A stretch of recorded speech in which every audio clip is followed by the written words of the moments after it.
ಹಕ್ಕಿ, ಗೆರೆಯರು ಹಾಡಲು ಯಾರೂ ಇಲ್ಲ, ಕರೆಯುವನೆಂದು ಮೇಲಯನೆಲ್ಲ.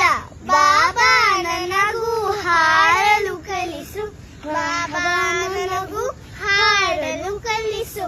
ಅವ್ವನು ನೀರಿಗೆ ಹೋಗಿಹನು, ಅಪ್ಪನು ಪೇಟೆಗೆ ಹೋಗಿಹನು. ಅವ್ವನು ಬರಲಿ ಅಪ್ಪನು ಬರಲಿ, ತಿನ್ನಲು ಹಣ್ಣನ್ನು ಕಳಿಸುವೆನು. ನನಗೂ 2 ರೆಕ್ಕೆಯ ಹಚ್ಚು, ಹಿಂಗಳಿ ಬಣ್ಣದ ಹುಕ್ಕವ ಚುಚ್ಚು. ನೆತ್ತಿಯ ಮೇಲೆ ಹಕ್ಕವ ಹಚ್ಚು, ಮೆಲ್ಲನೆ ಮೇಲೆ ಹಾರುವ ಹಚ್ಚು. ಅಲ್ಲಿಂದಿತ್ತ ಇಲ್ಲಿಂದತ್ತ